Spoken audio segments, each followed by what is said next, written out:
ఇది న్యాయమా కాదా మీరు ఆలోచించండి. ఇట్లా 3 గ్రూపుల అసంతృప్తి ఉన్నదనే విషయం మీ దృష్టికి తీసుకొచ్చాను నేను. ఇది ముఖ్యమంత్రికి తెలుసు, అది ఉత్తమ్ కుమార్ రెడ్డికి తెలుసు, కమిషన్ ముందుకు తెలుసు. ఇక కమిషన్ ముందు రెండోసారి చెప్పినప్పుడు మేము పోయినప్పుడు ఏమన్నాడు తెలుసా కమిషన్ చైర్మన్ అఖ్తర్ గారు, మీరు ఏదన్నా ఇవ్వండి, ప్రభుత్వం ఏ నిర్ణయం తీసుకుంటే నాకు తెలియదు, ప్రభుత్వం ఏమైనా నిర్ణయం తీసుకున్నా అని చెప్పడం జరిగింది. అంటే అంత ప్రభుత్వమే చేయించుకున్నది వాళ్ళ ఇష్టాన్ని ప్రకారంగా. కనీసం మాతో మాట్లాడే పరిస్థితి కూడా లేదు.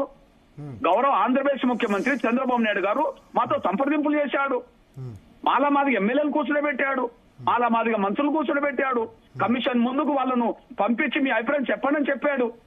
ఇక్కడ అది లేకుండా పోయిందనేసి కూడా మీ దృష్టికి తీసుకొస్తున్నాను. అంటే మీరు రేవంత్ రెడ్డిని కలిసిన తర్వాత ఆయన పాజిటివ్ గా మాట్లాడారు కదా అప్పుడు రేవంత్ రెడ్డి దగ్గర నుంచి బయటకు వచ్చి.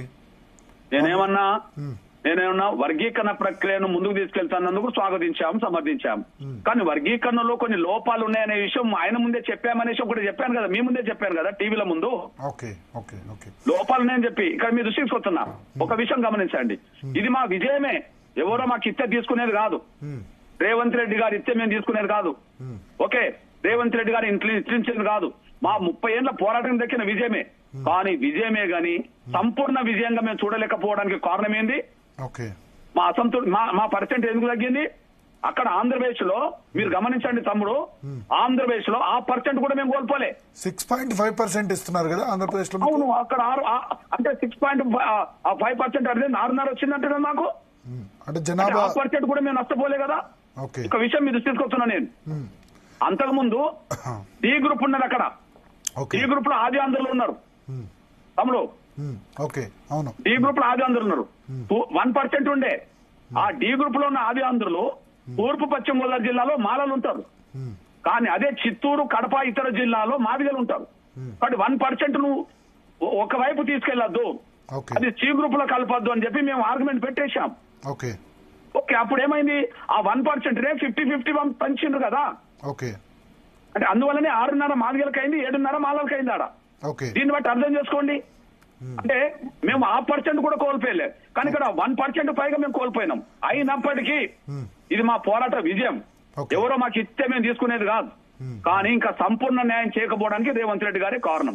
ఇంకో విషయం గుర్తు చేస్తున్నాను. మీ ఉద్దేశంలో మీకు 10% రావాలి, అట్లీస్ట్ 10% రావాలి.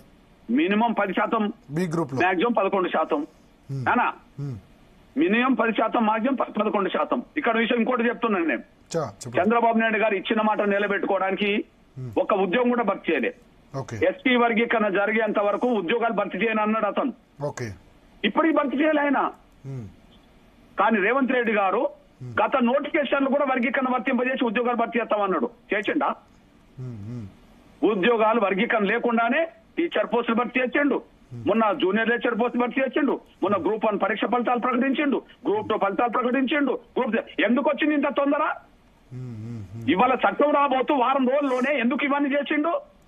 అంటే చట్టం అనే ఒక చిప్ప మా చేతికి ఇచ్చి కొబ్బరికాయ అంతా మాలల చేతిలో పెట్టినట్టు అయింది.